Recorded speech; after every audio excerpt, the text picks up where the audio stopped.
Allez, venez voir. On va parler. Donne un vecteur, tu vas en parler.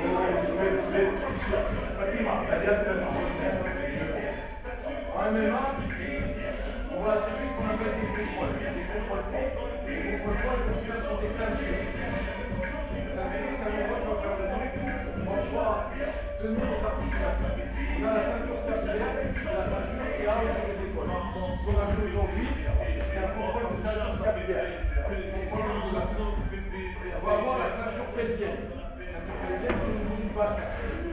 On va avoir une ceinture. Moi, je considère comme ceinture, c'est au niveau des genoux. Et après, il y a la dernière ceinture, c'est au niveau des genoux. Quand vous allez travailler en MMA et en grappling, quelle ceinture vous voulez contrôler. Et ne jamais lâcher votre ceinture avant d'en tenir une autre.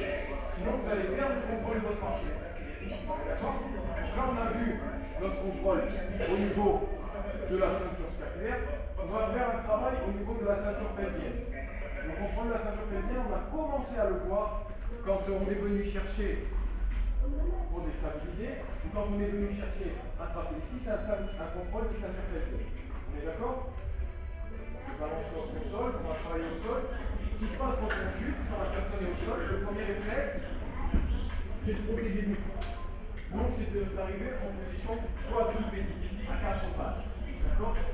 Quand j'ai quelqu'un qui est dans cette position-là, la meilleure ceinture que je puisse tenir, c'est la ceinture pelvienne. Pour tenir la ceinture pelvienne, je vais la contrôler avec la mienne. D'accord? Donc, pour avoir un peu la ceinture pelvienne, je vais rentrer un bras ici, et rentrer ici mon bassin. Je vous assure que lui, là il est en train de sentir une pression au niveau de son bassin. La serrure fond. Et ça va m'aider à pouvoir le contrôler. Donc je vais essayer de le maintenir assez le plus possible. Et ce qu'on va faire, on va mimer. On va pas frapper, on va mimer là. 1, 2, 3. Tac, tac, tac. Dès qu'il y a l'occasion, je replace un contrôle ici. Je passe de l'autre côté. 1, 2, 3, 4, 5. Je place un contrôle. Si je me sens à l'aise, je passe ici. D'accord? Le contrôle de la ceinture pelvienne, ça va être limité. Ça va me permettre par la suite de venir renverser mon partenaire. Vous voyez la position dans laquelle il est là? Ça vous rappelle rien? Et ça, c'est lié au contrôle de la ceinture pelvienne. Je contrôle le bassin de mon partenaire. Donc ce que je vais vous demander, je vais le faire avec quelqu'un d'autre. On va bien, donc on va faire en même temps.